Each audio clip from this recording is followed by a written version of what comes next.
Kunci kemana lagi? At-taqwa. Tadi. Habis maghrib. Sudah enggak? Lalu jadinya tidak banyak. Enggak.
Mulai.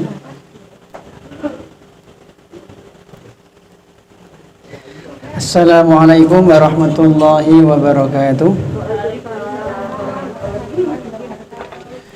Alhamdulillahilladzi lam yalid wa lam yulad wa lam yakul lahu kufuwan ahad.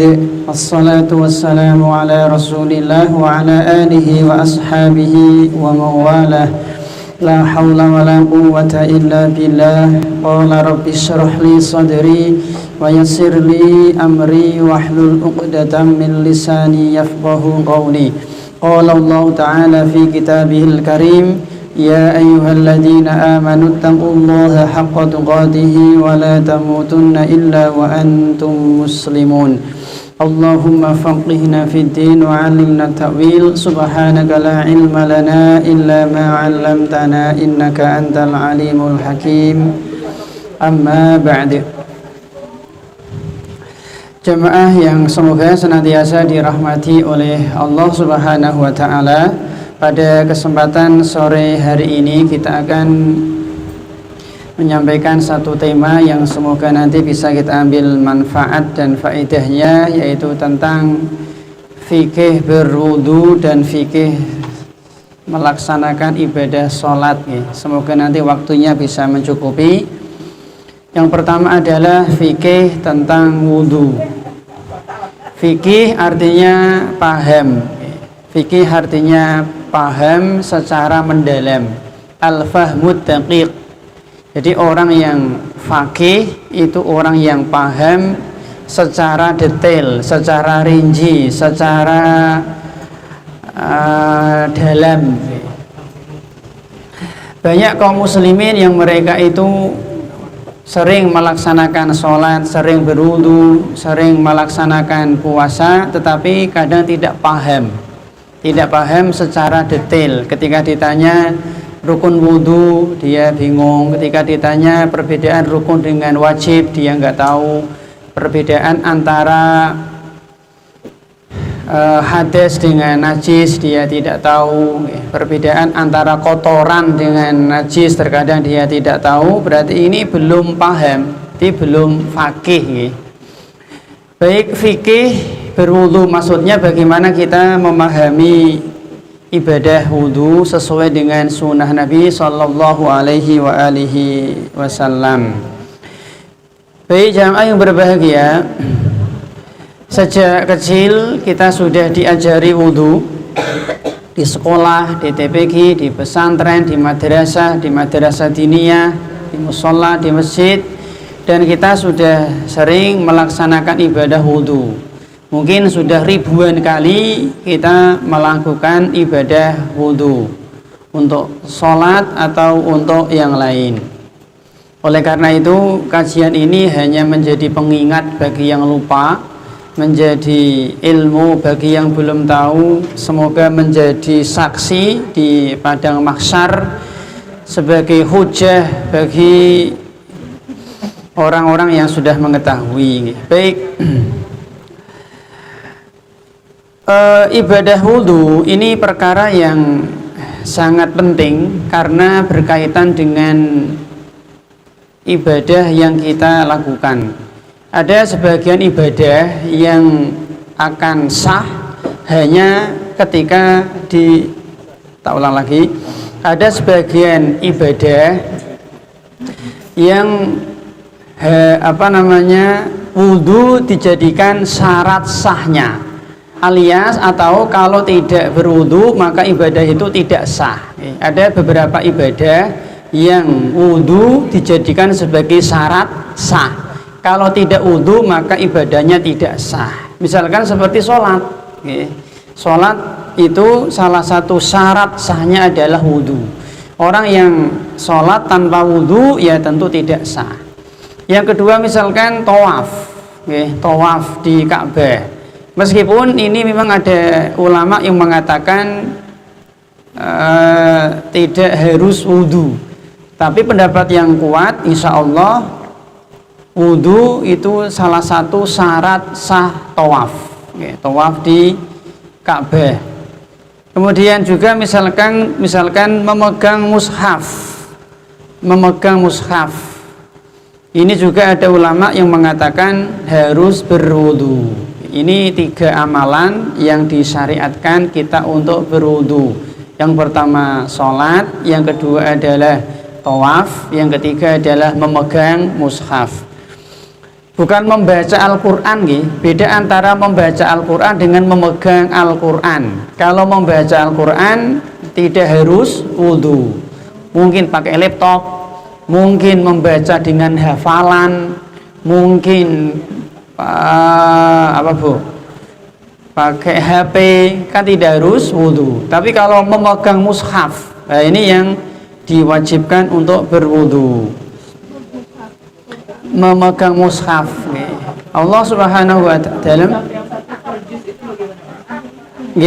ada Al-Quran, ada mushaf Al-Quran, ada Al-Quran terjemah, ada tafsir Al-Quran. Yang diwajibkan itu adalah memegang mushaf Al-Quran, bukan memegang Al-Quran terjemah atau bukan memegang tafsir Al-Quran. Jelas sih.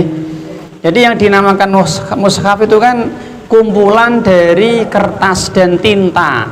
Jadi kertasnya, tintanya kan itu makhluk. Lah yang ditulis itu adalah kalamullah. Itulah yang kita diperintah untuk berwudu sebelum kita memegang mushaf tersebut. Ada orang bertanya, bagaimana kalau kita memegang sampulnya? kita memegang sampulnya, maka kita katakan juga tetap wudhu, karena hukum sampul itu mengikuti hukum mushaf. Ada satu kaidah, at-tabi'u tabi', hukum pengikut mengikuti hukum yang diikuti. Hukum pengikut itu mengikuti hukum yang diikuti. Ibu-ibu membeli gambar wanita terlihat aurat, boleh nggak Bu? Ada wanita, gambar wanita terlihat setengah dada, terlihat auratnya, jenengan beli, atau koran lah, koran yang isinya itu gambar wanita yang terlihat aurat. Apakah boleh kita beli? Boleh nggak Bu? Ada majalah, ada koran, gambar isinya adalah gambar wanita setengah telanjang. Apakah boleh kita beli? Tidak boleh. Sekarang ibu-ibu membeli deterjen, membeli sabun, sabun mandi, sabun cuci. Di situ sampulnya ya plastiknya ada gambar wanita setengah telanjang. Apakah kita boleh beli deterjen itu? Apakah kita boleh beli sabun itu? Boleh nggak Bu? Boleh. Boleh. Kenapa? Karena gambar itu statusnya adalah tabi, pengikut dia. Ya tadi at-tabi'u tabi', hukum pengikut mengikuti hukum yang diikuti. Membeli sabun boleh mboten? Boleh. Jadi kita nggak membeli gambarnya Mas, kita beli sabunnya itu. Lah qadarullah sabunnya itu dibungkus dengan wanita seperti itu, maka nggak apa-apa ibu-ibu, boleh. At-tabi'u tabi', hukum pengikut mengikuti hukum yang diikuti. Sama dengan gini, ada orang dia punya sapi, Bu, sapinya hamil, lalu disembelih. Ketika disembelih, di dalam perutnya ada anaknya sapi, pedet. Jelas nggih? Pertanyaan, apakah pedet ini boleh dimakan? Boleh nggak Bu? Boleh. Karena hukum pedet mengikuti hukum induk. Jelas ya? Ngaten Bu. Karena pedet ini hukumnya dia pengikut dari induknya. Kita nyembeli induknya kan mati Bu, dibelah, perutnya ada anaknya mati, maka anaknya ini halal meskipun dia tidak disembeli, karena hukum pengikut mengikuti hukum yang diikuti. Ibu-ibu misalkan punya kolak di gelas Bu, jenengan punya kolak Bu, kolak jenengan ini misalnya ono semute, ada semutnya, bagaimana Bu hukum makan semut? Nggak boleh ya, karena dia hewan yang dilarang membunuh. Jadi salah satu kaidahnya, semua hewan yang dilarang dibunuh dimakan haram. Semut dimakan nggak boleh. Jadi kan punya kolak, ternyata dirubung semut, mungkin semutnya akeh Bu. Boleh nggak Bu kita minum kolak ini lalu ada 1, 2, 3, 4, 5, 6 gitu, semut yang tertelan? Boleh nggak Bu? Boleh. Saya nggak makan semut, saya makannya makan kolak. Lah ada 1, 2, 3, 4, 5, 6, 7. Itu bukan tidak sengaja. Jelas nggih? Karena semut itu dia pengikut. Bonus. Hukum pengikut mengikuti hukum yang diikuti. Sama membunuh semut kan nggak boleh. Ada semut dibakar nggak boleh. Semut dibakar nggak boleh. Sarang semut dibakar nggak boleh. Jenengan bakar sampah, di situ ono semutnya kebakar, boleh nggak Bu? Nggak apa-apa. Saya bakar sampah Mas, nggak bakar semut. Jelas nggih? Ya mirip. Membunuh semut kan nggak boleh Bu. Jenengan ngepel, nyapu, ono semut yang kepelindes, itu nggak apa-apa. Itu kan tabi. Ngeten jelas nggih. Tapi kalau ada semut sengaja dipelindes ya nggak boleh. Aku sedang ngepel, aku sedang nyapu ini, bukan membunuh semut. Lah ketika ngepel ono sing kegiles 1, kegiles 2, insya Allah ini nggak apa-apa. Ngeten nggih. Jadi pripun? Kapur ajaib. Nggih, hukum asal membunuh semut kan dilarang Nabi, nggih. Hukum asal dilarang Bu. Kita itu boleh membunuh hewan kalau membahayakan, memberi mudarat ini boleh. Tapi dengan syarat tidak boleh dengan cara dibakar, nggak boleh. Ya. Jadi beri kapur ajaib, insya Allah boleh, nggak apa-apa. Kalau dia membahayakan, memberikan mudarat. Jadi tadi kembali ke materi, ya, hukum sampul mushaf mengikuti hukum mushaf. Sebagaimana kita tidak boleh memegang mushaf tanpa berwudu, berarti tidak boleh pegang sampul mushaf kecuali berwudu dulu. Karena hukum sampul mengikuti hukum mushaf. Jelas bukan? Ada beberapa amalan ibu-ibu yang disunahkan untuk berwudu. Nah tadi kan wajib sholat, tawaf, pegang mushaf. Ini sunnah. Misalkan membaca Al-Quran itu sunnah, ya. Sunnah berwudu, berzikir, azan, iqomah, bu. Ini sunnah untuk berwudu dulu. Kemudian misalkan ingin mengulang ingin setiap kali mau sholat fardu, setiap kali mau sholat fardu tetap disunahkan berwudu meskipun tidak batal. Nek batal ya wajib. Saya contoh, jam 5 si wudu, jam 5 si wudu, lalu dia sholat maghrib. Sebelum isya mau sholat isya, dia belum batal, maka sunnah wudu lagi. Nek batal ya wajib. Ini belum batal, bu, maka sunnah meskipun belum batal. Okay. Kemudian misalkan lagi kalau mau mengulangi jima, okay, seorang suami yang ingin mengulangi menggauli istrinya, maka sunnah untuk berwudu. Ini rahasia laki-laki, bu. Okay. Berikutnya, bu, sebelum tidur, okay, sebelum tidur. Kemudian juga misalkan lagi mau tidur, terutama ketika dia junub, maka sunnah wudhu. Misalkan contoh, ada seorang suami jam 9 malam dia menggauli istrinya. Kalau langsung mandi atis mungkin, apalagi sekarang musim hujan, maka ketika mau tidur sunnah untuk wudhu. Terus yang terakhir adalah berwudu sebelum mandi junub. Ini juga hukumnya sunnah. Baik jamaah yang semoga senantiasa dirahmati oleh Allah. Sekarang kita mulai, ya. Definisi wudu, bu. Definisi wudu. Wudu itu aktivitas kegiatan. Kegiatannya namanya wudu. Wudu itu kegiatannya. Kalau wadu di fathah, wadu itu airnya untuk wudu. Nek wudu kegiatan wudu, nek wadu air untuk wudu. Ini mirip dengan sahur sama suhur. Suhur itu kegiatan makan sahur. Suhur. Nek sahur itu makanan untuk sahur. Ngoten, bu. Fathah sama dumah, nggih. Sama dengan tuhur sama tohur.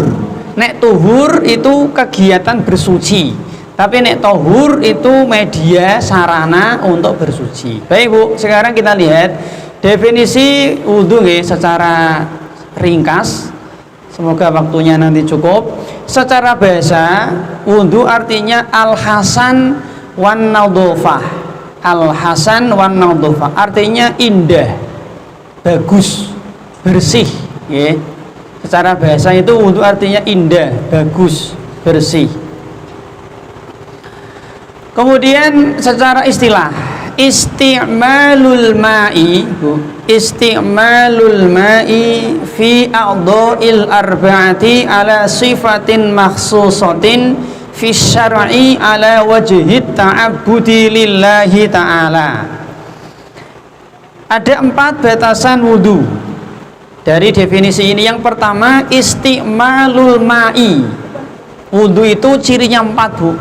Yang pertama menggunakan air. Jadi wudhu itu medianya air. Ada pertanyaan ibu-ibu, Wudu itu menghilangkan apa ibu-ibu? Wudu menghilangkan hadas. Hadas apa? Kecil. Ada dua hadas, hadas besar, yang kedua hadas kecil. Hadas besar dihilangkan dengan mandi. Kalau nggak bisa mandi dihilangkan dengan apa bu? Ibu-ibu misalnya contoh ada seorang wanita dari hari Senin sampai hari Ahad dia haid. Hari Ahad selesai haid, jam 9 selesai haid. Qadarullah sakit bu, meriang dia, sakit panas demam. Kalau dia mandi tambah parah, padahal nanti mau sholat duhur, maka tayamum. Jelas nggih? Berarti hadas besar dihilangkan dengan mandi, nggak bisa mandi dengan tayamum. Yang kedua hadas kecil dihilangkan dengan wudu, nggak bisa diganti dengan tayamum. Berarti kesimpulannya tayamum itu pengganti mandi dan pengganti wudu. Ngoten ibu-ibu. Nah, tadi bu nggih, batasan wudu yang pertama dengan air.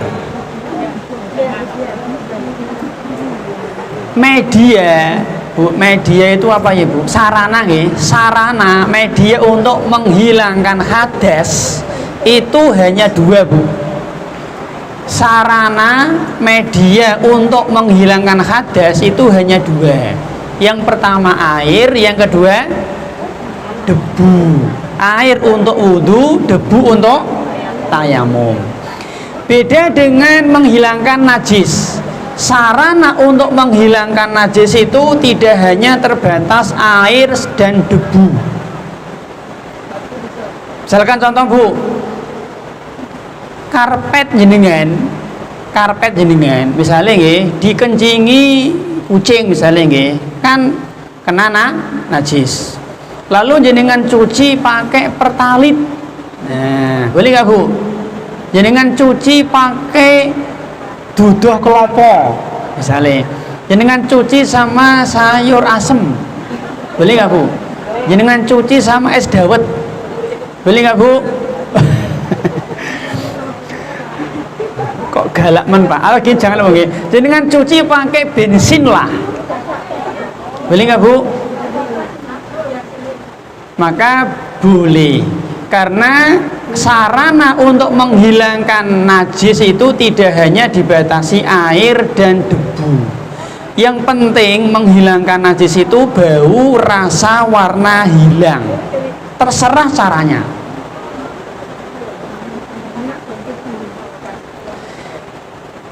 Karpet ibu-ibu misalnya bu nggih diompoli anake. Ngoten bu. Lah jenengan males nyuci, lalu jenengan simpen neng gudang. Jenengan simpen neng gudang bu.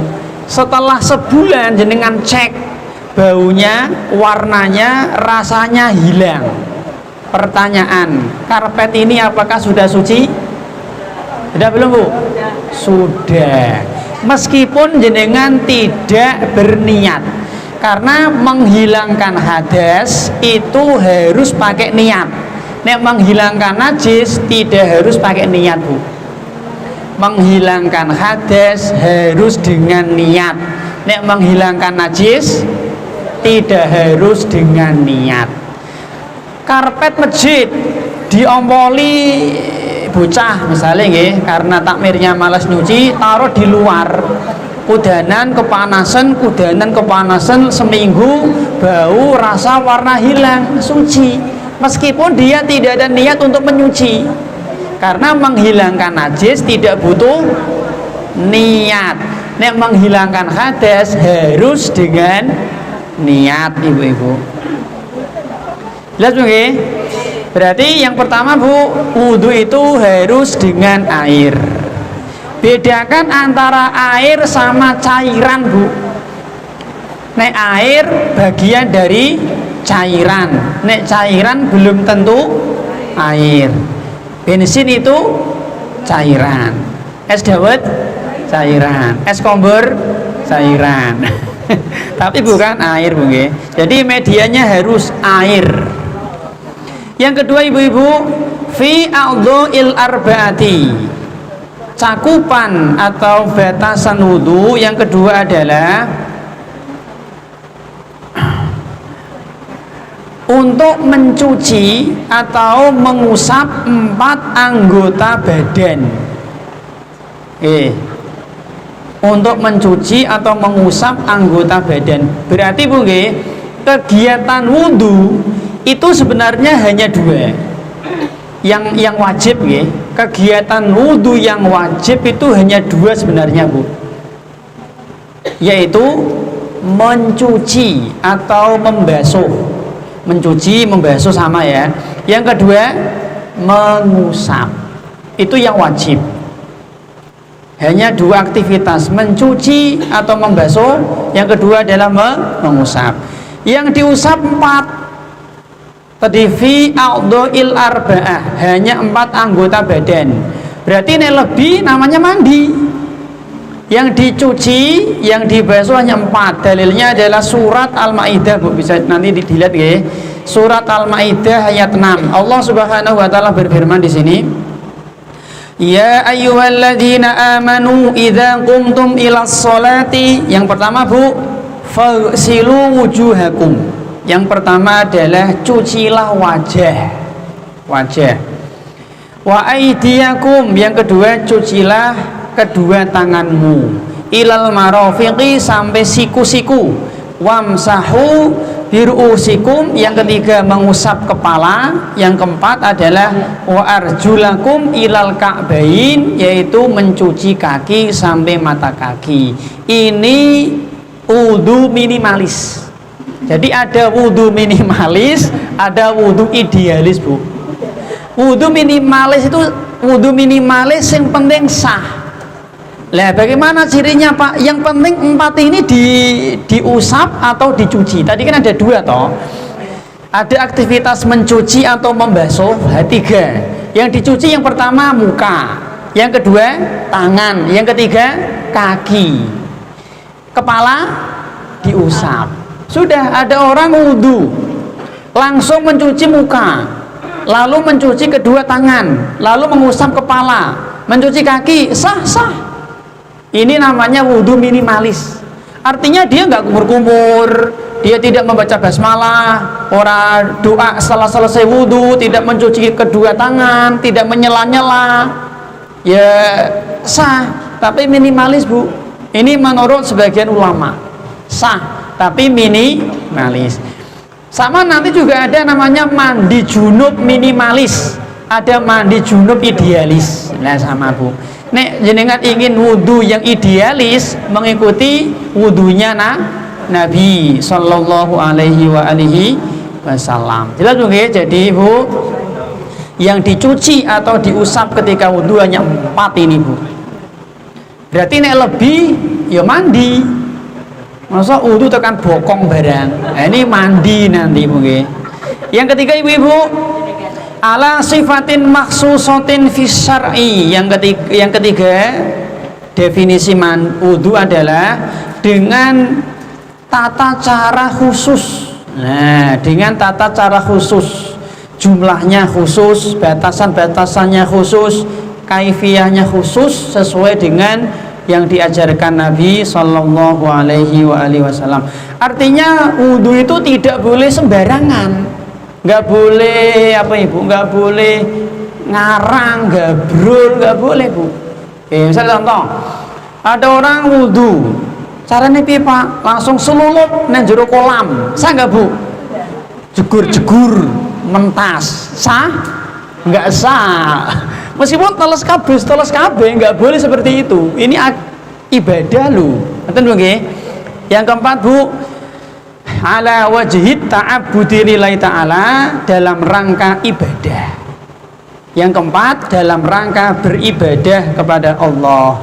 Jadi Ibu, jenengan harus meyakini wudhu itu ibadah. Ketika kita meyakini wudhu itu ibadah, maka kita akan semangat untuk berwudhu, akan serius.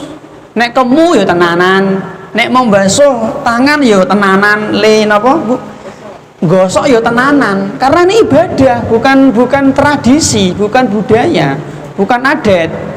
Ibadah berarti mendapatkan pahala, ganjaran, surga, balasan dari Allah Subhanahu wa ta'ala, ibu-ibu. Oke, makanya kita harus yakin wudhu itu ibadah, tayamum ibadah, Bu. Bahkan wudhu termasuk ibadah mahdhuh.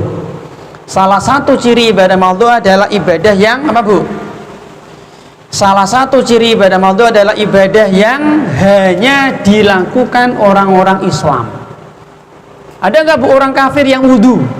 Tidak ada. Dan Bu, makanya tidak boleh ngarang karena ibadah mahdhuh. Maksudnya ibu-ibu, yang boleh kreasi itu ibadah ghairu mahdhuh, itu boleh. Ya seperti sedekah. Sedekah itu ibadah ghairu mahdhuh, maka boleh kreasi, boleh ngarang, boleh inovasi. Ibu-ibu misalkan sedekah untuk anak yatim dengan cara ditransfer, boleh nggak, Bu? Boleh. Apakah Nabi pernah transfer? Nah, nggak apa-apa, boleh, karena sedekah itu ibadah ghairu mahdhuh. Ibu-ibu sedekah pulsa, boleh nggak, Bu? Boleh. Apakah Nabi pernah sedekah pulsa? Apa? Boleh, Bu, karena sedekah itu ibadah ghairu mahdhuh. Tapi ibadah mahdhuh itu tidak boleh ngarang, ibu-ibu. Harus mencontoh, mempersis dengan Nabi Sallallahu Alaihi Wasallam. Dan ibu-ibu, baik. Nah, mencuci dengan mengusap, apa bedanya, Bu? Nek mencuci ada air yang mengalir, itu ciri mencuci, Bu. Oke. Standar mencuci itu, standar dikatakan sekali mencuci itu berarti ada air yang dialirkan. Oke. Ya, ini namanya mencuci. Ada air yang dialirkan, ini namanya mencuci sekali, Ibu. Kalau mengusap itu ya tidak harus mengalir, ya. Air tidak harus mengalir. Jadi titik-titik air yang ada di tangan ini diusap, Bu. Makanya, Bu, anggota wudhu yang harus dicuci, dibasuh itu harus kena semua. Jadi mencuci itu anggota wudhu harus kena semua. Ada sedikit yang tidak kena terancam tidak sah. Jadi contoh, ada orang wudhu, kok di sini ada selebar uang koin kering, ya nggak sah, terancam tidak sah. Jadi mencuci itu harus basah semua, berarti wajah, tangan, kaki. Nah, mengusap enggak? Mengusap itu anggota tubuh tidak harus kena semua. Seperti mengusap khuf gitu, mengusap sepatu kan tidak harus kena semua. Nah, dan Bu, sama dengan ketika jenengan tayamum, mengusap wajah, jenengan tayamum pakai debu, okay? Apakah debu harus diusap-usap full segini-gini? Enggak, sudah sekali usap. Namanya sekali usap ya ada 1, 2, 3 bagian kecil wajah yang tidak terkena debu, boleh karena mengusap. Okay? Jadi nek mencuci itu harus ada air yang mengalir, mili. Yang kedua harus kena semua. Nek mengusap, air tidak harus mili. Yang kedua tidak harus kena semua. Jadi kan ketika wudhu mengusap kepala, apakah bagian kepala basah semua? Enggak. Maka ibu-ibu ketika mengusap kepala, rambutnya satu bokong, bokong nggak harus enggak, Bu. Mboten, Bu, nggih. Yang diusap itu kepala apa rambut, Bu? Kepala. Ya sih, ada wanita punya rambut satu pinggang, apakah dibasuh sampai ujung? Enggak, yang diusap itu kepala, Mas, bukan rambut. Dan ibu-ibu, nah gini, Bu, yang saya tak tambah sedikit, Bu. Mengusap itu harus ada aktivitas mengusap. Mengusap itu harus ada aktivitas mengusap. Maaf, sebagian saudara-saudara kita ketika wudhu kan cuma gini, Bu, pik. Nah, ini nggak ada mengusap. Mana aktivitas mengusap? Gini, mengusap gini Bu nggih. Gini kek boleh. Tapi tik. Ini apa ini? Ini nutul namanya. Jelas Bu nggih? Paham betul Bu? Tak ulangi Bu. Mengusap itu harus ada aktivitas mengusap. Cuman tik ini bukan aktivitas mengusap Mas. Ini nutul. Jelas Bu nggih? Jadi harus ada aktivitas mengusap ibu-ibu. Baik jamaah yang semoga senantiasa dirahmati oleh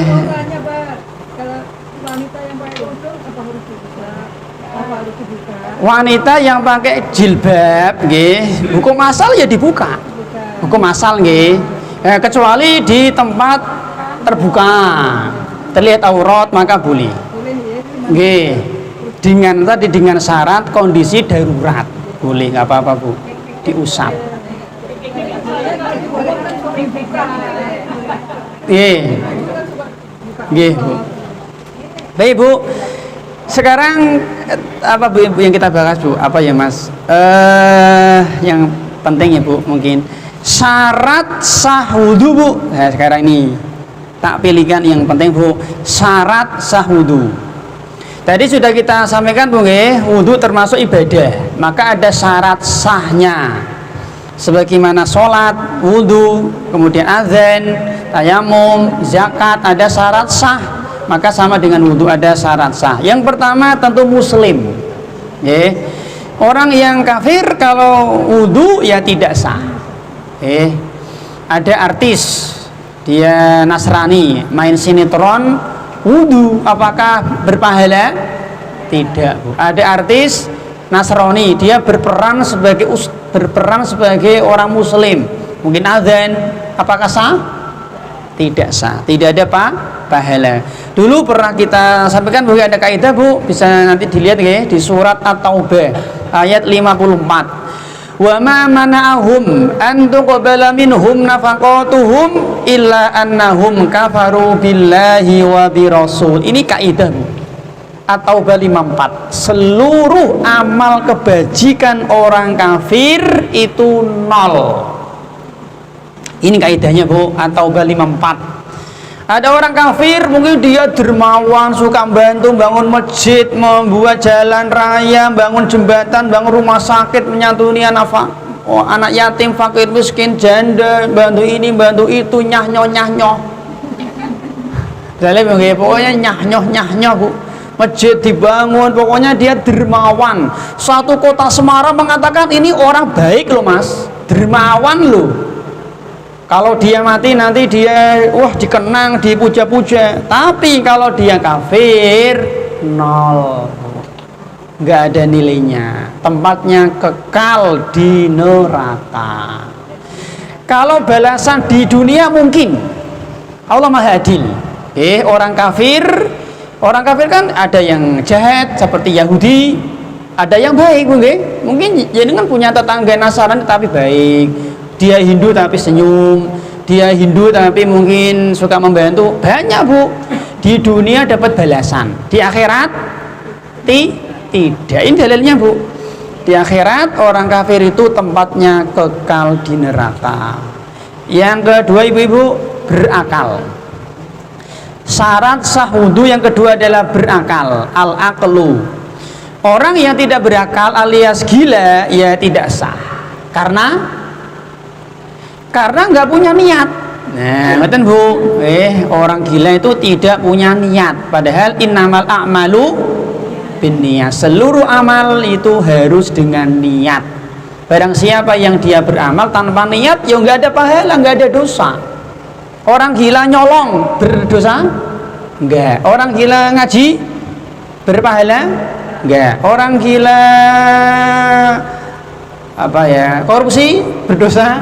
Enggak. Misalnya, Bu, orang gila Bu? Haji intinya enggak ada pahala, enggak ada dosa. Karena enggak punya niat. Yang ketiga, ibu-ibu, tamyiz. Ibu, tamyiz. Tamyiz ini sudah ndolor, Ibu. Anak yang sudah ndolor, ya usia mungkin 8 tahun, kelas 3 SD mungkin, Bu. Tamyiz nggih Bu. Boten balik tamyiz. Beda Bu, beda antara tamyiz sama balik nggih. Nah, ngeten. Syarat wajib ibadah balik. Syarat sah ibadah tamyiz. Nah, jadi ada dua Bu, ada syarat wajib, ada syarat sah. Beda ini. Kalau syarat wajib ibadah balik, syarat sah ibadah tamyiz. Contoh, ada anak ini kelas berapa nang? Kelas berapa? Kelas 5. Nah, kelas 5. Kelas 5 usia 10. Nah, siapa namanya nang? UB. Mas UB usia 10 tahun Bu. Berarti dia sudah tamyiz. Tapi belum balik. Kalau sholat sudah sah. Kenapa? Punya niat dia, punya niat. Kalau puasa Ramadan sudah sah. Tapi belum wajib puasa, belum wajib sholat. Artinya kalau nggak puasa, yura dosa. Betul Bu, jelas sih. Tapi dia kalau sholat sudah sah karena dia sudah tamyiz. Kecuali usia 5 tahun, 4 tahun, belum tamyiz, kok sholat nggak sah. Kenapa? Ya nggak punya niat. Anak kecil kan nggak punya niat Bu. Coba jenengan anak kecil Bu dijak ngaji, ra ngerti dia nera mudeng. Dia nggak punya niat, maka nggak ada pahala. Nggak ada pahala ibu-ibu. Ngerti Bu? Jadi tamyiz, ibu. Anak kecil yang sudah tamyiz berarti sudah sah. Dan pripun? Balik. Kenapa? Oh, balik.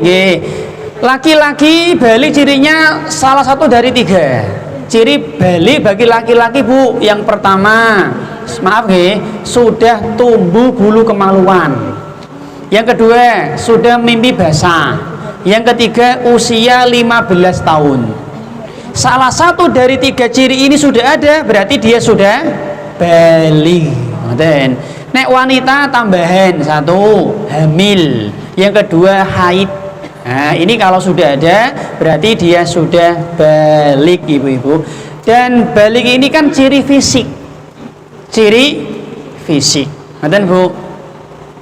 Apakah orang gila itu bisa menghamili? Bisa, karena kan ciri fisik. Maaf. Apakah orang gila itu tumbuh bulu kemaluan? Iya. Apakah orang gila itu mimpi basah? Iya. Wanita gila apakah haid? Iya, karena itu fisik. Jelas begini. Kemudian Bu, beda sama tamyiz. Kalau tamyiz itu ciri psikis Bu. Ciri psikis. Ngerti nih Bu?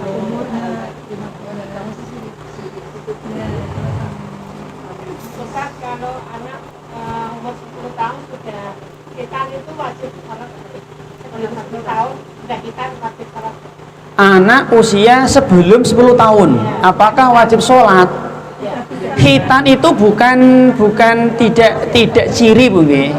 Khitan kan bebas nggih. Ada anak khitan usia 3 tahun, apakah harus sholat? Nah, khitan itu bukan ciri nggih. Khitan kan bebas, mau usia 3, 2, 5, 10. Yang penting sebelum balik harus sudah khitan. Ojo nganti khitane arep nikah. Nah, ngoten Bu. Mesake nanti istrinya Bu nggih. Tapi kalau dia sudah usia 8 tahun disuruh sholat, usia 7 tahun disuruh sholat. Tapi jangan dipaksa Bu, disuruh, diperintah. Dan usia 10 tahun nggak mau sholat dipukul. Dipukul. Pukulan yang tidak membekas. Yang keempat ibu-ibu, diantara syarat sah wudhu adalah niat ibu-ibu. Niat tempatnya di hati Bu. Yang diperintah itu kan berniat, bukan membaca niat. Banyak diantara saudara-saudara kita itu ketika wudhu mereka membaca niat.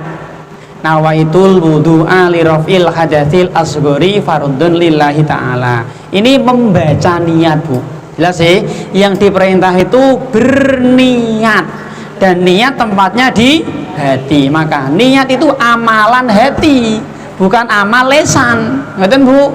maka nggak usah dilafatkan. Amal lisan ya seperti adzan, iqomah, zikir, baca Quran, talbiyah, takbiran, amar ma'ruf, nahi mungkar. Ini amal lisan. Niat amal hati, Bu. Kan ada amal lisan, ada amal hati, amal anggota badan, harus ditempatkan di posisinya. Tawakal hati, ikhlas amal hati. Ngoten iki, Bu.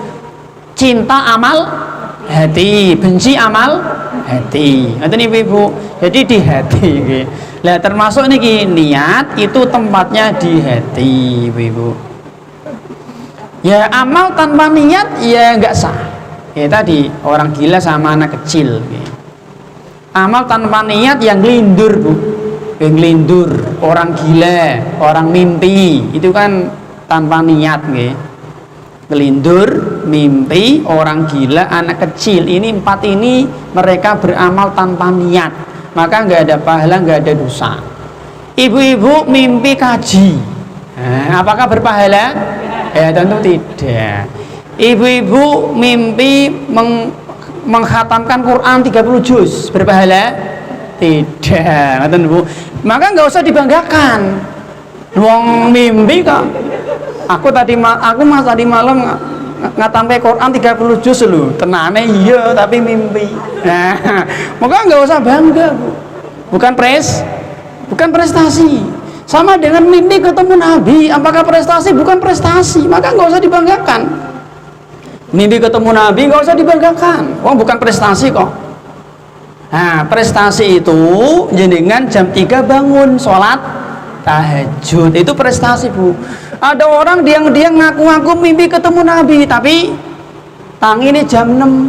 Nah, subuh kawan ngaku-ngaku mimpi ketemu Nabi, subuh kawanan. Prestasi bukan. Tadi prestasi itu jenengan jam 3 bangun, sholat witir, sholat tahajud, itu baru prestasi. Ngerti ibu-ibu? Ngaku-ngaku mimpi ketemu Nabi tapi kawanan terus. Nah, ini aneh, Bu. Baik, Bu. Kemudian yang ke pinten, Bu? 5, Ibu nggih.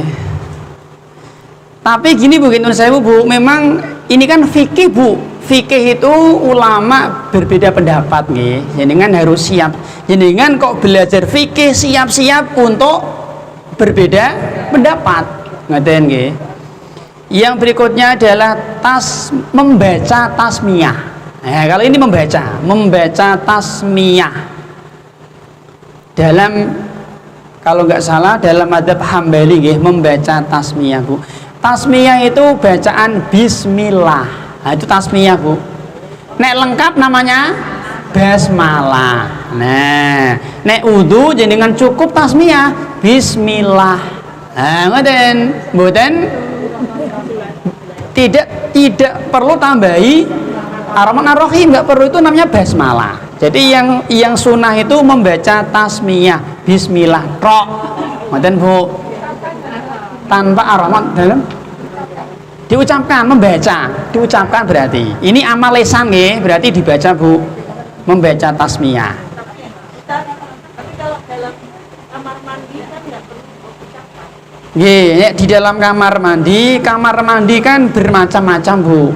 Nek kamar mandinya itu kotor, di situ ada WC-nya, klosetnya, lebih baik bismillahnya di luar. Ngoten, nggih.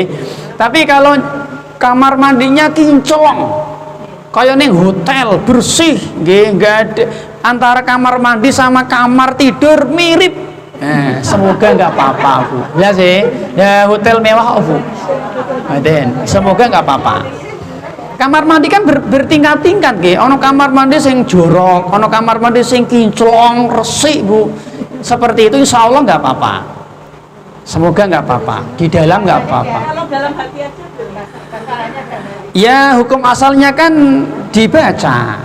Hukum asalnya ya membaca ya di lisan. Tapi memang ini tadi nggih khilaf ulama, Bu, tapi nek jenengan mengikuti pendapat yang di hati juga nggak apa-apa. Yang nomor 6, dengan air yang suci dan mensucikan, ibu-ibu. Dalam tasmiyah dulu apa niat dulu Bu nggih? Nggih. Kalau ditanya urut mana Bu nggih, ya tentunya niat dulu nggih. Niat Bu. Panjenengan berangkat ke kamar mandi, mengambil gayung, muter keran, itu bagian dari niat, ngoten nggih. Ya berarti niat baru membaca basmalah. Basmalah kan dibaca sedetik, sesaat sebelum aktivitas cuci tangan, Bu. Niat baru membaca basmalah. Baik, berikutnya Ibu-ibu. Tadi nggih dengan air yang suci dan mensucikan, Bu nggih. Karena ada air yang dia suci tapi tidak mensucikan. Seperti misalkan air teh, Bu, air teh, air kopi, Bu, air dawet, dan Bu, air kelapa. Ini kan suci tapi tidak mensucikan. Ada orang wudhu pakai air kopi, ya nggak sah, Bu. Ya itu namanya bukan air, namanya ya wedang. Dan ini Bu, ini namanya air Bu, ini namanya air suci dan mensucikan. Yang dalam fikih namanya air mutlak. Air mutlak, air asli. Air mutlak itu air yang secara uruf ketika ada orang yang mengatakan air, orang paham itu air. Contoh nggih, saya misalnya minta sama Mas Muslim, Mas tolong Mas ambilkan air. Otomatis air seperti ini. Nggak mungkin air sabun, air teh, nggak mungkin. Orang sudah paham air ya air mutlak, itulah air Bu untuk wudhu. Ini air mutlak, dikasih 2 sendok gula, lalu dikasih 2 sendok kopi, lalu diaduk, namanya wedang. Nah, dipakai wudhu boleh? Nggak boleh, tapi suci, tapi tidak mensucikan. Ibu-ibu, ibu-ibu di dalam kereta mau wudhu, kamar mandi nggak ada air, Ibu nggih. Tapi di situ ada yang jual air, aqua, misalkan air kemasan, air botol. Jadi kan punya uang, wajib beli, wajib beli. Nah, kecuali nggak ada air, lain nggih. Kan ada air. Tayamum itu pengganti orang yang tidak bisa pakai air atau tidak ada air. Di kereta kan ada air. Kalau ada air nggak boleh. Di pesawat dengan pakai air, Bu. Nggak boleh kata siapa? Saya nggak tahu ya, Bu. Saya nggak tahu ya. Mungkin. Oh nggak boleh nggih. Kalau memang membahayakan, dilarang, ya jangan, Bu nggih. Ingat Bu nggih, kita Muslim itu berusaha mengikuti aturan. Ini prinsip kita Muslim. Madep mantep nderek peraturan. Ngoten Bu nggih. Kalau dilarang ya jangan. Nek iya pangapunten nggih Bu. Saya dulu pernah nggih Bu wudu di pesawat itu, ini Bu biar tidak banyak Bu nggih. Memang kadang-kadang kita perlu belajar ini ya Bu, belajar apa ya, wudu seperti Nabi. Nabi kan wudunya pakai berapa air Bu? 1 mut. Nabi itu wudu pakai 1 mut air Bu. 1 mut itu segini Bu. 1 mut berarti segini. Ya, ini 1 mut Bu. 1 mut itu 2 telapak tangan digabung. 1 mut Bu. Segini cukup Nabi. Ya tentunya ngeten, tentunya Bu. Mut di sini tuh mut ukuran orang Madinah zaman dulu, gede wonge. Dan nek wong Semarang ngecilik-cilik. Nanti Bu nggih. Nggih. Kan zakat fitrah kan 1 sok toh. 1 sok sama dengan 4 mut. Nah, nanti begini. Jenengan Bu sekali-kali nggih nek di rumah punya timbangan, jenengan ambil beras 4 kali Bu gini. 4 kali cakupan. 1 2 Bu, pelan-pelan nggih. 3 4, lalu jenengan timbang. Mungkin nggak ada 2 kilo Bu, kenapa? Lah tangannya cilik wong Indonesia tangannya cilik, coba wong Saudi. Nah, ngoten Bu nggih. Ngoten Bu. Nah ini perlu dilatih Bu. Lah jenengan kalau di pesawat, kalau dilarang pakai air, ya sebaiknya jangan. Kita berusaha mengikuti peraturan, ngoten Bu. Tapi kalau jenengan bisa wudhu tanpa harus membasahi lantai pesawat, bagus. Bagaimana caranya Pak? Caranya misalkan Bu, jenengan punya jaket. Ini juga solusi Bu, solusi bagi jenengan kalau umroh di bulan Ramadan ketika itikaf. Ramadan kan katanya, kalau belum pernah Bu, katanya Bu, kalau belum pernah Ramadan ke sana Bu. Ruame kalau jenengan meninggalkan tempat ini, wah wes jenengan ra kumanan tempat Bu nggih. Wis mendekati sholat ruame batal. Nah, bagaimana Pak solusinya? Jenengan tadi Bu sudah siap air botol. Wudunya di atas jaket. Nah, untuk nadai air tadi Bu, kan sedikit Bu. Yang penting ada air mengalir.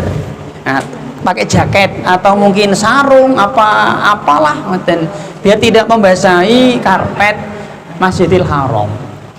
Nanti ya dengan keluar kan jauh doanya itu tempat wudunya. Ya dengan wis wah tempatnya sudah di tempati orang itu.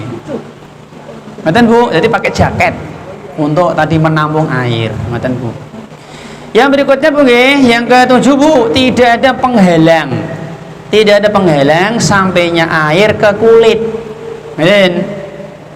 Benda yang nempel di kulit itu ada dua. Yang pertama, benda yang bisa menghalangi air wudu ke kulit.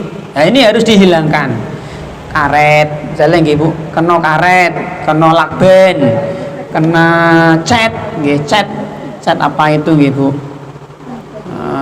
Apalagi Bu, krim mungkin ya saya juga kurang paham. Mungkin krim yang tebal, ini dihindari Bu. Ini nggak boleh. Yang kedua adalah benda yang nempel di kulit tapi tidak menghalangi air wudhu, maka nggak apa-apa. Spidol, okay. Apa itu namanya, tinta, odol, apalagi Bu, kapur, ini nggak apa-apa. Berpun? Handiplas, okay. Handiplas menghalangi ya, menghalangi Bu, handiplas menghalangi, okay. Handiplas menghalangi. Yang berikutnya Bu, termasuk tato, tato. Makanya para preman, orang-orang yang pakai tato di anggota badan, anggota tubuh, anggota wudhu, kalau sudah bertobat ya tatonya dihilangkan. Kalau mampu kalau nggak mampu jangan. Kalau nanti dihilangkan ke malam merusak, berdarah-darah ya nggak usah. Yang ke-8 Bu, yaitu muwalah. Muwalah itu ya berturut-turut nggih, muwalah berturut-turut. Muwalah nggih, mim wawu lam alif tak marbutoh, muwalatun. Mim wawu lam alif tak marbutoh, muwalah. Nggih, muwalah. Artinya berkesinambungan, berturut-turut. Tidak diputus dengan aktivitas lain. Ngoten Bu. Tidak diselingi dengan aktivitas lain. Misalnya contoh, ada orang wudhu baru nyuci muka, HP muni, telepon setengah jam, nanti garing, lalu nanti wudhu langsung ke tangan. Nah, ini nggak boleh. Mengulang lagi, nanti Bu, lagi tekan tangan, goreng undi-undi, goreng undi-undi setengah jam, garing meneh, lalu mengusap kepala. Ini nggak boleh Bu. Tekan kepala kali, ana wong tuku ning toko, Bu beli ini beli sembako. Wah, ini nggak boleh Bu nggih. Kalau sampai kering nggak boleh. Tapi kalau diselingi ringan, nggih, mungkin ketika wudhu sambil ngelinting baju. Ketika wudhu baru kepala keran ini entek, pindah keran sebelah ya nggak apa-apa. Nggak apa-apa Bu, itu kan ringan ya. Atau ketika wudhu bicara nggak apa-apa Bu. Betul Bu. Jadi gini begini saya Bu, ada sebagian orang ketika wudhu itu ono sing ekstrim. Satu, mereka meyakini wudhu orang boleh ngomong. Nah, ini salah. Wudhu boleh ngomong. Betul Bu.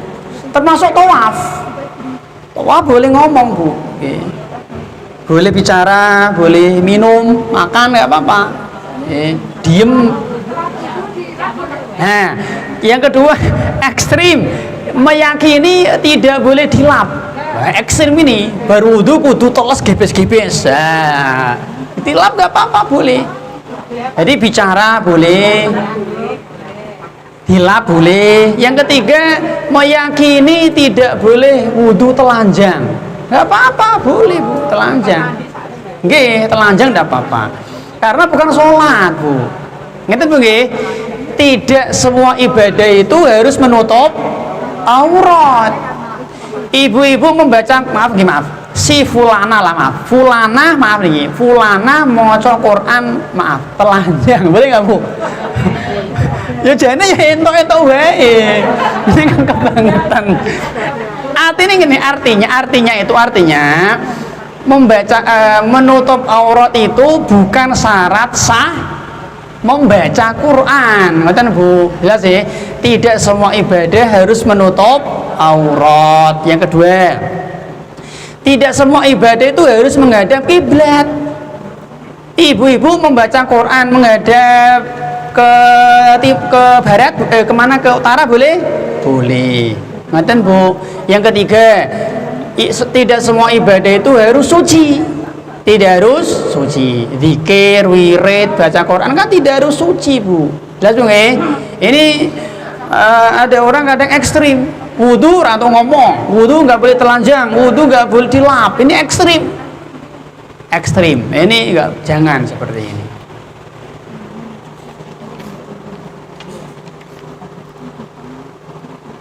Ada juga yang terkadang apa Bu?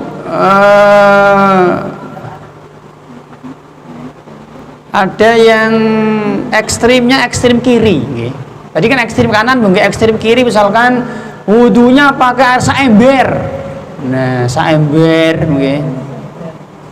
Ada orang Bu, dia mau wudu, okay, sudah ambil air di gayung, ketetesan tes.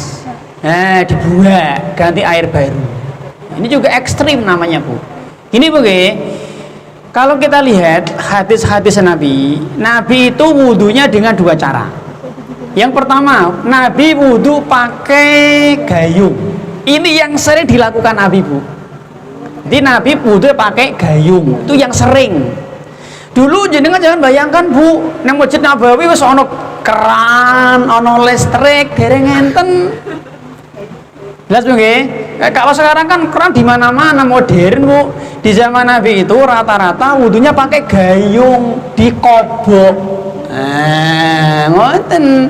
Jenengan jangan kaget. Loh, kok dikobok Pak? Kan seperti itu wudunya Nabi lah piye Mas? Dulu jenengan jangan bayangkan ana keran. Berarti nggak usah dilubangi ya Pak? Nggak usah dikobok. Masuk ini masuk, tangannya masuk. Boleh Bu. Ngoten. Lho kok iso Pak? Lho agama kok iso? Ini mengikuti Nabi lho. Nah, gini Bu, caranya gini. Kalau kita selesai tidur malam, jam 3 bangun, jam setengah 4 bangun, jam 4 bangun, subuh bangun, mau wudu Bu nggih. Kalau pakai keran, maka sebelum ini masuk ke dalam harus dicuci dulu. Wajib ini dicuci dulu. Karena apa? Karena kita nggak tahu tadi malam tangan kita menginap di mana. Mungkin garuk-garuk turu kan garuk-garuk kemana-mana lah, harus dicuci. Syaratnya tidur malam. Nek tidur siang yunda, tidur malam. Lihat oke? Kalau mau pakai gayung dikobok. Tapi kalau tidak selesai tidur malam, maka mencuci tangan hukumnya sunnah.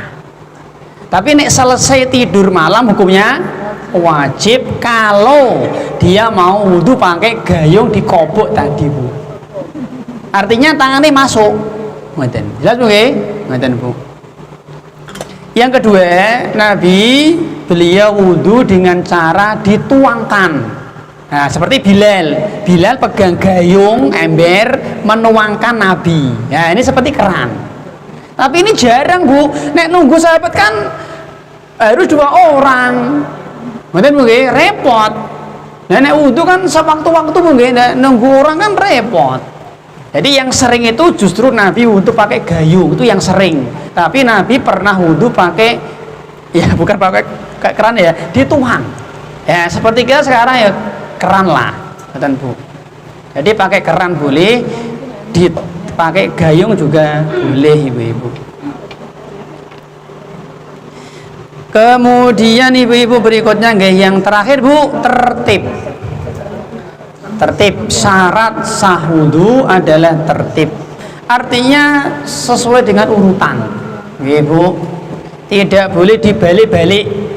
Ya, cuci muka dulu, kemudian tangan, kemudian mengusap kepala, kemudian kaki.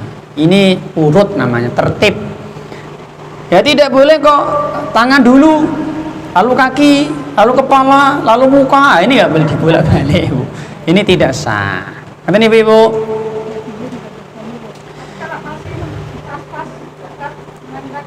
Dalam Bu.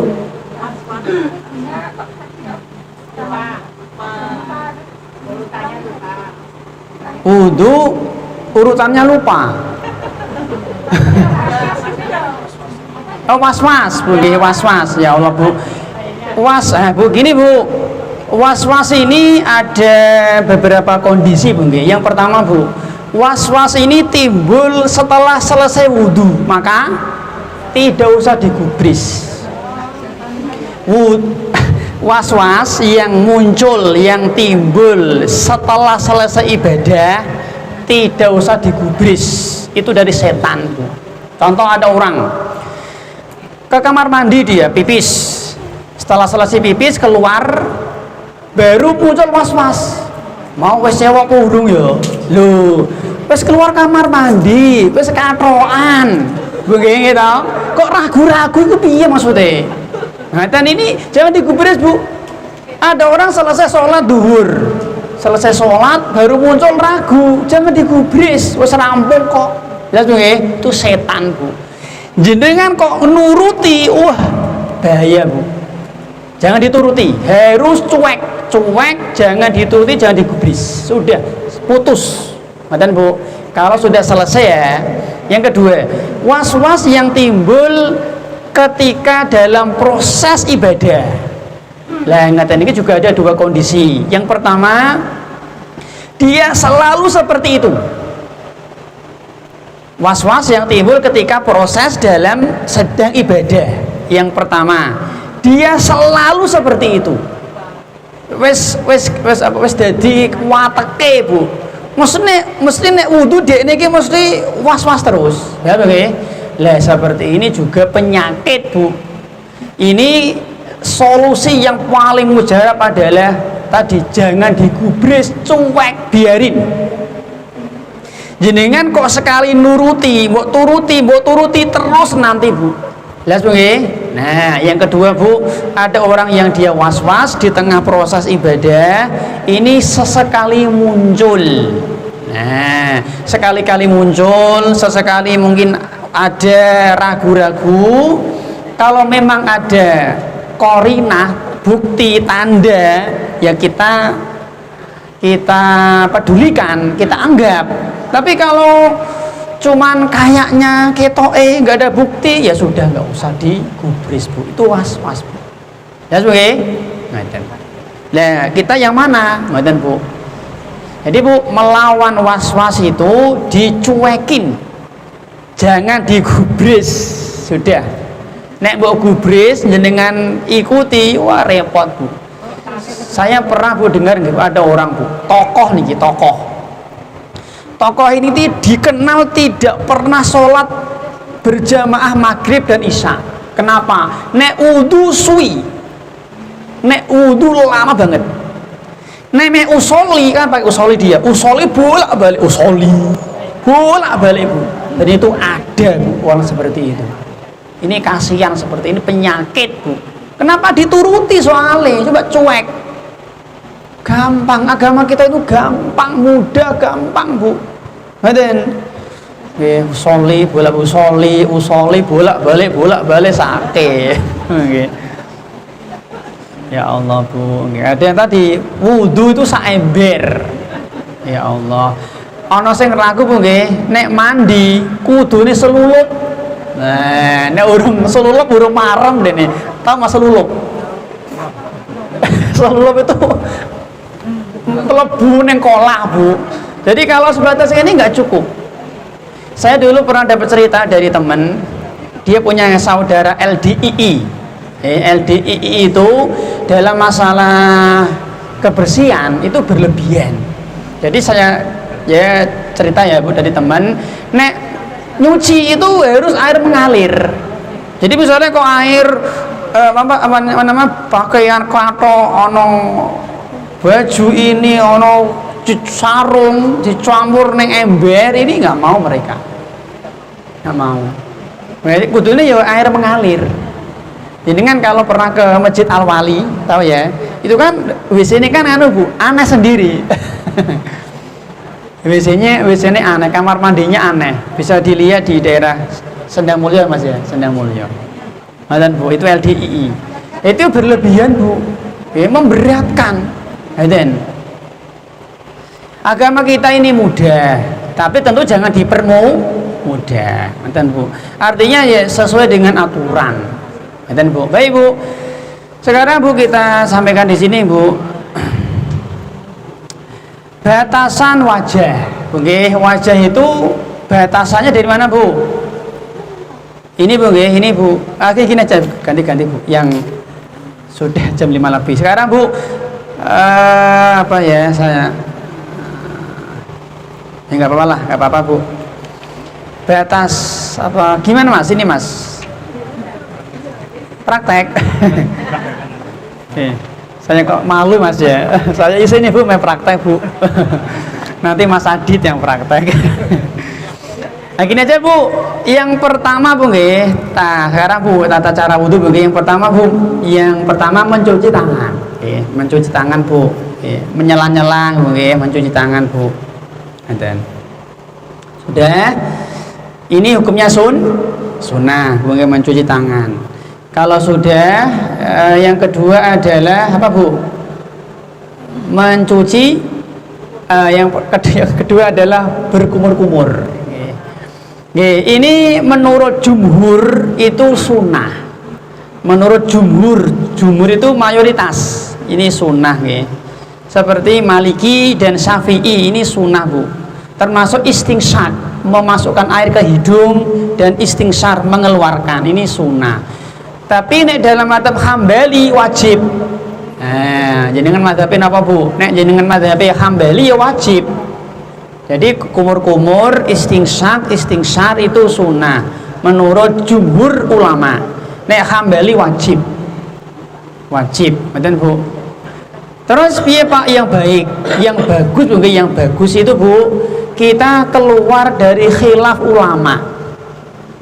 Ulama A mengatakan sunnah, ulama B mengatakan wajib. Berarti kan dua-duanya memerintah toh. Cuman satu perintahnya wajib, yang kedua perintahnya sunnah. Maka yang paling bagus adalah keluar dari khilaf. Bagaimana caranya Pak? Ya diamalkan.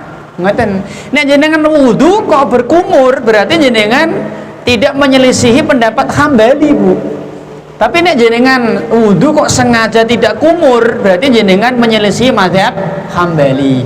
Maka yang paling bagus ketika ada khilaf ulama adalah keluar dari perbedaan pendapat ulama. Dan itu paling bagus. Caranya dengan cara mengamalkan. Berarti jenengan ketika wudu ya berkumur-kumur, istingsak dan istingsyar. Ini mirip dengan hukum rokok. Hukum rokok, ulama kan beda pendapat. Ada yang berpendapat dua-duanya melarang.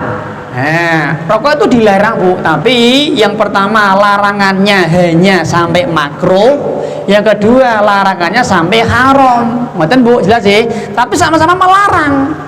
Lah, yang bagus adalah keluar dari perbedaan pendapat. Bagaimana caranya Pak? Ya aja ngerokok. Nah, ngoten kan sama-sama melarang. Nek jenengan ngerokok berarti jenengan menyelisih pendapat ulama yang mengatakan haram. Maka yang paling bagus adalah ojo ngerokok. Ngoten Bu, paham ngoten Bu? Namanya keluar dari khilaf ulama Bu. Nah, jenengan kalau ingin keluar dari khilaf ulama berarti ketika wudu yang kumur-kumur, istingsak dan istingsyar Bu. Caranya mengambil air dengan satu tangan. Bu, satu tangan, Bu. Ini untuk dua, untuk kumur dan untuk istinsyaq. Jelas ya? Untuk kumur dan untuk memasukkan air ke hidung. Sebagian dipakai kumur, sebagian untuk dimasukkan ke dalam hidung. Ngoten Bu, lalu disedot. Setelah disedot maka dikeluarkan. Ngoten Ibu-ibu. Dengan tangan kanan Bu nggih. Ngoten Bu. Kalau sudah Bu, wudu Bu, itu Nabi pernah wudu, pernah sekali pernah. Nabi pernah wudu dua kali. Nabi pernah wudu tiga kali. Yang tercela itu wudunya 4 kali nggak boleh. Jadi sekali boleh, dua kali boleh, tiga kali boleh. Yang terlarang adalah 4 kali. Ini nggak boleh. Maksimal 3 Bu, maksimal 3. Oke. Tadi agama kita sudah ada aturannya, maksimal 3. Kecuali setelah selesai wudhu ben segera guyur tambahan, ini lain. Ini sudah di luar ritual wudhu, ben seger. Niatnya kan tambahan ben seger, ngoten Bu. Tapi kalau sengaja 4 kali, 5 kali bolak-balik ini nggak benar, seperti ini nggak boleh. Setelah berkumur maka mencuci wajah. Okay. Mencuci wajah Bu nggih. Wajah ini batasannya kalau horizontal ya, horizontal berarti ini Bu, dari sini ini nggih Bu, ini ke sini. Ini batasan wajah. Jelas Bu nggih? Kalau batasan wajah vertikal berarti dari tumbuh rambut normal sampai ke tengkuk. Ya, bagaimana Pak kalau ada orang yang dia pelontos, gundul, pelontos, nggak punya rambut, ya tetap tumbuh rambut normal dari sini Bu, namanya manusia normal dari sini Bu, dari sini Bu. Ngoten Ibu-ibu. Jadi wajah itu standarnya adalah mata wajah alaihi. Ketika kita menghadap, itulah wajah Bu. Dari sini Bu, maaf dari sini. Maaf, dari apa ini? Dagu sampai sini Bu, bukan tengkuk nggih, dari sini sampai sini. Dari dagu sampai tumbuh rambut normal, namanya wajah. Nek horizontal ini sampai sini, nek vertikal berarti dari sini sampai tumbuh rambut normal, Ibu-ibu. Sekarang Bu, berarti ini apakah wajah Bu? Ini loh, apa namanya? Wajah boten nggih, boten. Berarti jenengan ketika sholat ini harus tertutup. Ngoten Bu, nek berjilbab nggih tertutup Bu. Ngoten. Jadi wajah itu adalah ketika jenengan ngilu, itulah wajah. Jenengan neng ngarep kaca kan ngilu Bu, itulah wajah jenengan. Itulah batasan wajah. Mata wajah alaihi. Seseorang itu menghadap, itu wajah Bu. Nah, cara mencuci wajah Bu, yang pertama dengan 2 tangan boleh, 2 tangan ambil air boleh, atau 1 tangan boleh langsung. Yang ketiga, ambil air 1 tangan lalu digabung nyuci boleh. Lihat Bu nggih. Itu kan teknis Bu, teknis nggih. Monggo jenengan yang gampang mana Ibu-ibu. Bagi laki-laki yang punya jenggot, kalau jenggotnya tebal, maka dia mengambil air baru untuk membasahi, sehingga sampai kenang, ngoten. Tapi kalau jenggotnya kecil sithik, ya seperti saya, jenggotnya sedikit, maka harus kena semua sampai ke akar-akarnya, ngoten nggih Bu, semampunya. Kemudian setelah mencuci wajah apa Bu? Mencuci kedua tangan sampai siku-siku, boleh dari bawah ke atas, boleh dari atas ke bawah, boleh teknis dari ujung ini Bu, ujung jari tengah sampai siku. Semuanya harus basah Bu, semuanya harus basah. Daripada kurang lebih baik lebih. Nek iso pas bagus, tapi ini kalau nggak bisa pas Pak, ya dilebihkan nggak apa-apa. Neng ojo nganti kurang. Kalau kurang bisa terancam tidak sah. Ngoten Bu. Dari atas boleh, dari bawah boleh, sampai siku-siku, ibu-ibu.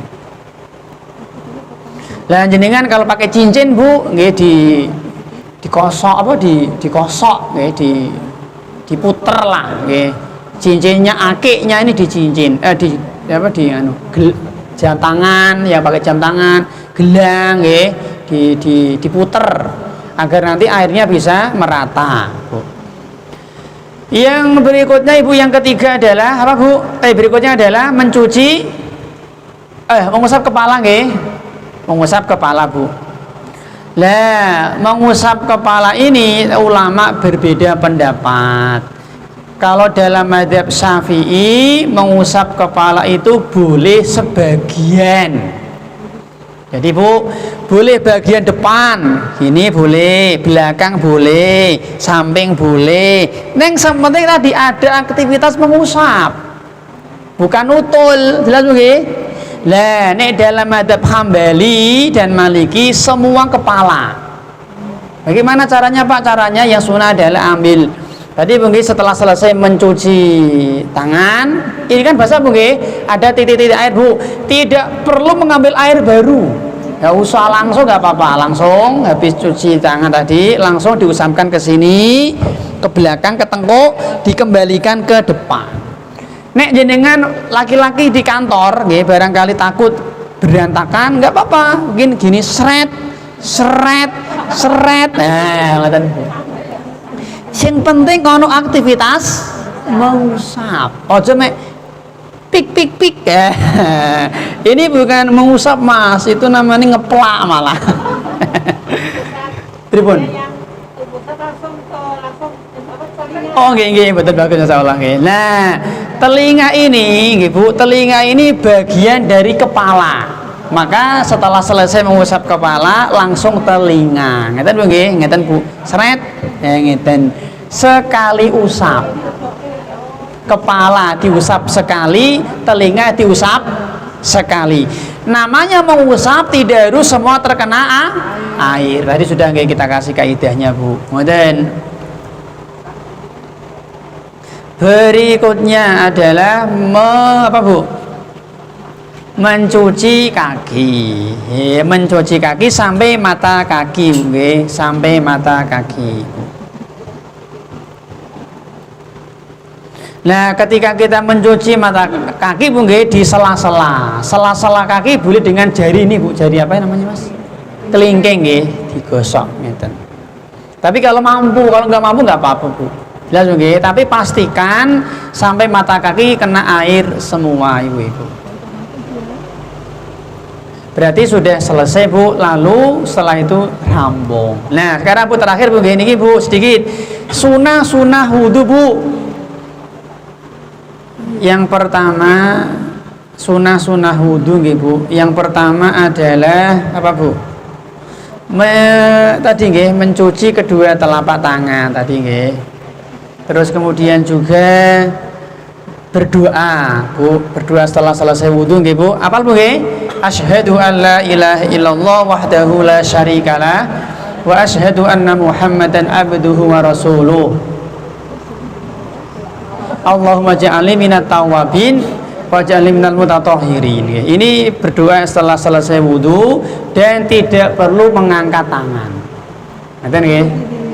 Karena gini Bu, doa yang rutin kita lakukan setiap hari menjadi rutinitas itu nggak usah angkat tangan. Seperti doa masuk rumah, keluar rumah, pakai pakaian, naik kendaraan, ini kan rutin Bu nggih. Masuk masjid, keluar masjid, masuk WC, keluar WC, kan rutin. Mau makan, selesai makan, ini nggak usah angkat tangan. Jadi doa-doa yang rutin harian itu nggak usah angkat tangan. Termasuk nih doa selesai wudhu itu nggak usah angkat tangan. Nanti Bu.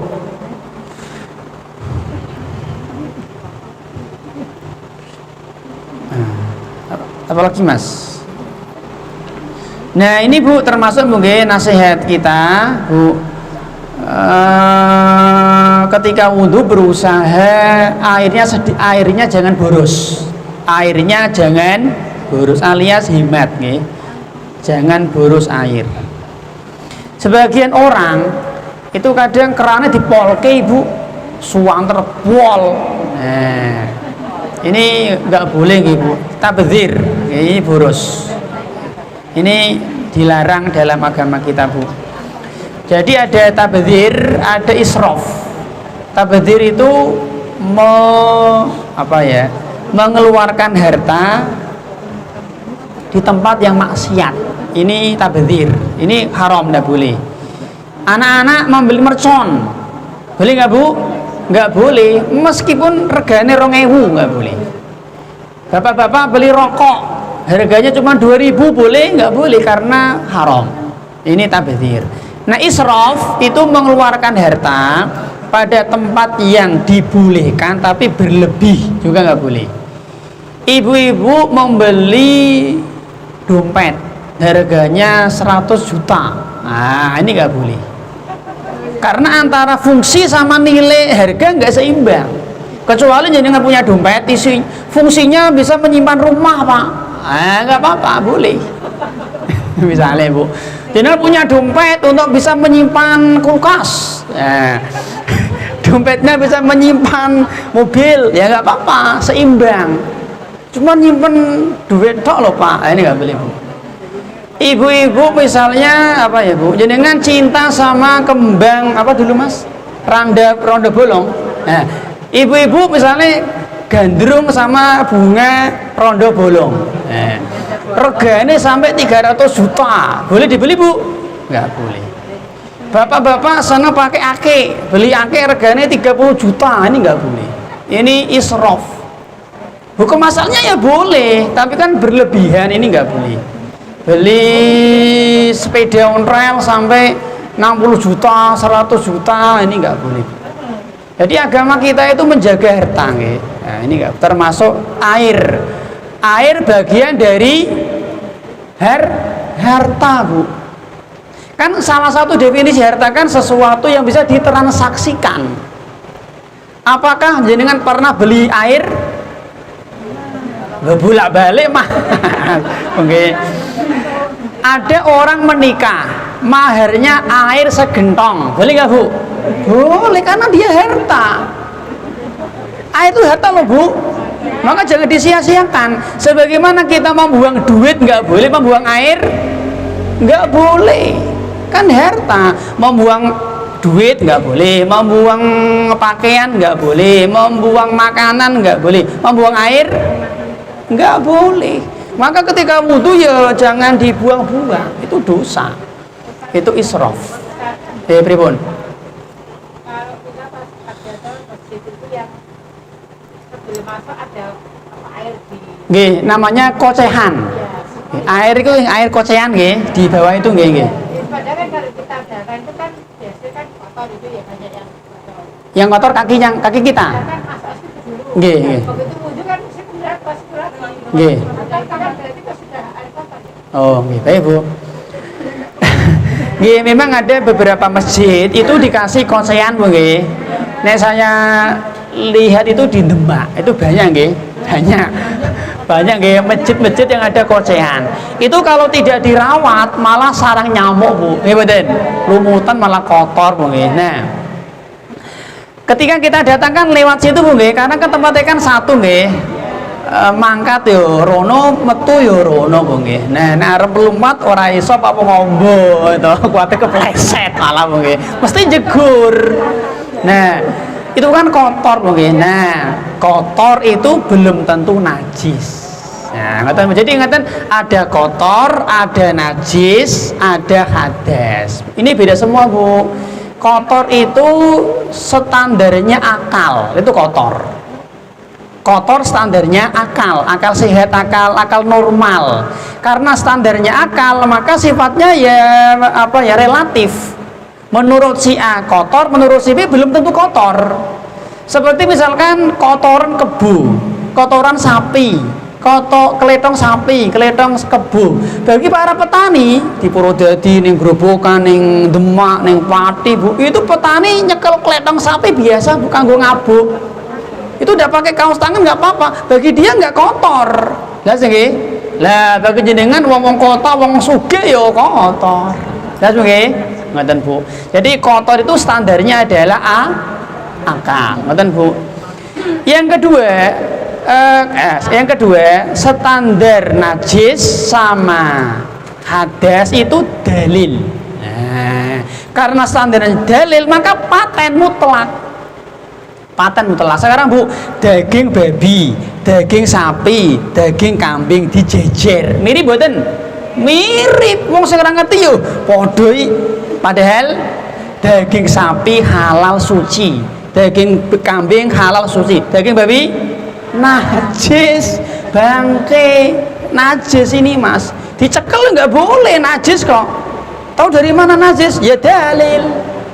Betul nggih? Jadi untuk menentukan najis sama hadas itu dalil.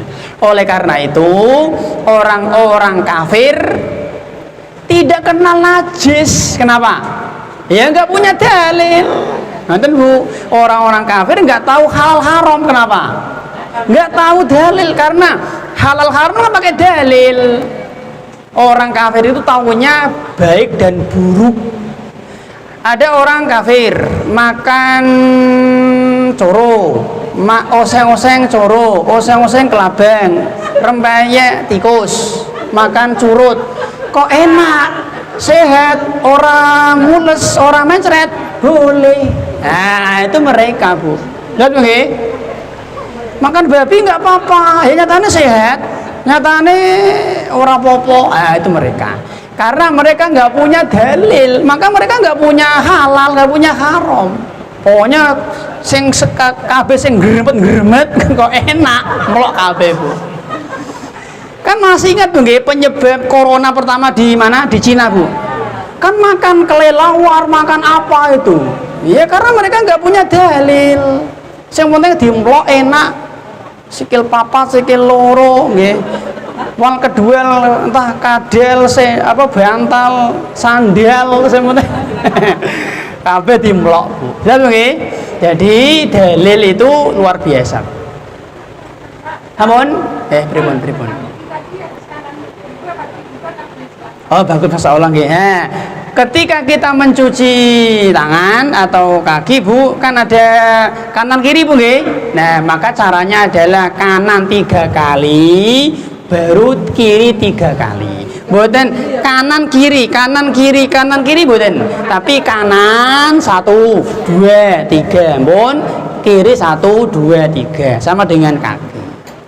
Masalah ini pertanyaan bagus. Mohon Bu nggih. Terakhir. Pripun? Dua enggak apa-apa lah. Nggih sedikit. Mukallaf itu orang yang terbebani syariat. Mukallaf itu balik itu bagian dari mukallaf. Nggih, nek balik belum tentu mukallaf, tapi nek mukallaf harus balik. Nggih. Tadi seperti orang gila, balik apakah mukallaf? Enggak. Kenapa enggak punya akal? Mboten Bu. Nggih, terakhir. Monggo, belakang.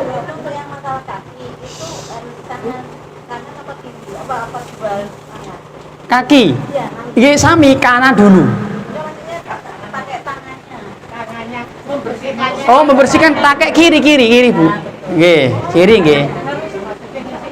Nggih. Ya kiri ya boleh, kanan nggih boleh nggih. Kalau mampu Bu nggih, kalau nggak mampu nggih nggak apa-apa Bu. Tapi gini Bu, yang penting ketika kita wudhu itu nggih jangan asal-asalan digrojok, ndak Bu. Tetap dicuci lah nggih, digosok Bu, biar merata. Mohon. Terakhir. Sakit Bu.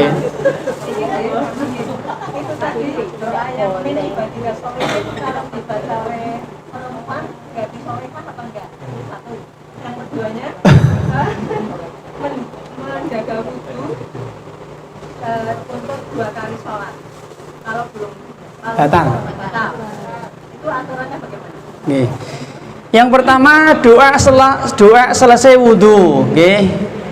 Ibadillahi sholihin diganti wala ibadillahi sholihat. Bagi wanita nggih. Bu, doa itu ada dua nggih. Yang pertama doa ibadah. Doa ini itu tidak boleh diganti. Harus mencontoh Nabi. Contoh seperti doa selesai wudhu, selesai azan, selesai mau keluar rumah. Ini harus persis dengan Nabi. Doa keluar rumah, bismillahi tawakkaltu 'alallahi la haula wala quwata illa billah. Jadi kan tambahi al-aliyil azim, boleh nggak Bu? Malah nggak boleh. Jadi doa ibadah itu harus persis Nabi. Ya sih, seperti doa iftitah, doa apalagi Bu, masuk WC, keluar WC, ini dari Nabi. Jangan ditambah, jangan dikurang, jangan dirubah. Doa ibadah. Yang kedua doa masalah. Nah, doa ini bebas. Doa masalah itu doa sesuai dengan kebutuhan kita. Ya Allah, apa Bu, lancarkan rezekiku, lariskan daganganku. Nah, ini boleh bebas, pakai bahasa Jawa, bahasa Indonesia, bahasa Inggris boleh. Nah, selesai wudhu ini doa ibadah, maka jangan dirubah, jangan diganti. Mohon Bu, setengah 6 Bu. Oh nggih, tadi wudhu nggih, wudhu mau sholat fardu yang kedua belum batal. Hukumnya sunnah. Hukumnya sunnah, boleh wudhu lagi, boleh tidak. Nek wudhu lagi bagus sunnah. Ini kebiasaan Nabi, kebiasaan Nabi Ibu-ibu. Mohon ya Mas. Mohon. Demikian yang bisa kita, ini kan kajian ibu-ibu toh, di bapak-bapak nggak ada pertanyaan. Bapak-bapak kan tabi, pengikut mengikuti hukum yang diikuti. Tabi Bapak. Kecuali pengajian bapak-bapak. Ngeten. Jadi kan bapak kan saya gini nanti. Nah, kan ibu kan gini ibu nggih. Bapak ibu berarti separuh-separuh. Pun bagi demikian semoga menjadi ilmu yang bermanfaat nggih. Ini sudah mendekati Bu Ramadan, nggih saya ingatkan kembali bagi yang masih punya utang puasa segera dibayar. Kalau tidak puasanya sengaja, maka tidak usah qadha. Ada orang tidak puasa Ramadan karena sengaja, maka tidak usah qadha, tapi bertaubat, menyesal, jangan diulang. Yang keempat, memperbanyak puasa sunnah. Yang kedua, dia tidak puasa Ramadan karena uzur syar'i, haid, nifas, sakit, safar, apalagi Bu, tua, hamil, menyusui. Nah ini, maka kalau uzurnya hilang maka wajib qadha. Uzurnya tidak hilang wajib fidyah. Jelas Bu? Nah demikian. Jenengan yang mana? Jenengan yang sengaja apa enggak sengaja bisa dicek sendiri-sendiri. Itu kuncinya ibu-ibu. Macam. Demikian semoga menjadi ilmu yang bermanfaat. Kita akhiri. Assalamualaikum warahmatullahi wabarakatuh. Jam 5:30 lebih Mas. Mas masih gerimis? Terang ya, alhamdulillah.